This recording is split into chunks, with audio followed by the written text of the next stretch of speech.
i aviacionit. Mirë po, me zhvillimet kaotike në atë kohë në blokun komunist, me mbledhjen e Politbiros e Informbiros në atë kohë, pas rezolutës e Informbiros të vitit 1948, ai do të arrestohej në vitin 1949 dhe do të dërgohej në Burgun apo kazamatin Famkeq të Goliotokut të ish Jugosllavisë. Për veprimtaria detare, Basar Recep do të dënohej edhe 5 herë të tjera me mbi 16 vite burg në burgjet e ish Jugosllavisë.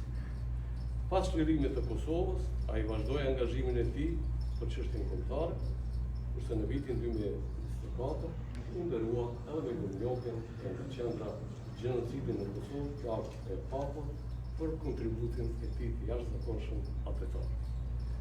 Recep Ali Demaj do mbetet simbol i qendresës dhe atetarizmit për shqiptarët, jo vetëm plavës buzësisë dhe krajinës tonë shqiptare, por mba tonë shqiptare.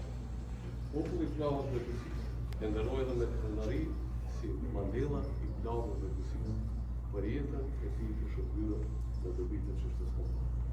Kërkas për kontributin e tij jashtëzakonisht të madh për atë që sot e kemi pavarësinë e Kosovës dhe për atë që dje e këndtuar 26 vjetorin e çlirimit të Kosovës, nuk ka fjalë, nuk ka shkrive, nuk ka fjalime që mund ta përthekojnë një jetë të gjatë. Unë jam pak a shumë edhe i lidhur familjarisht me Basar Recep, sepse më e daj patrioti Vetush Krasniqi ka kaluar në përburgjet bashkë me Basar Recep dhe kanë qenë bashkëdhetar të një ideali kombëtar të pashuar. Fatmirësisht, kjo për cilën ata luftuan gjatë jetës së tyre u bë realitet.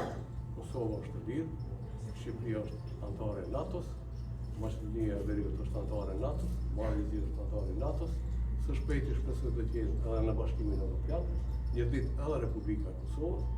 Prandaj lejoni edhe një herë me përkulje të thellë t'i japim dëmtimin e fundit në emër të Republikës së Kosovës, Basar Recep, Madit Recep Ali Demaj. Lavdi.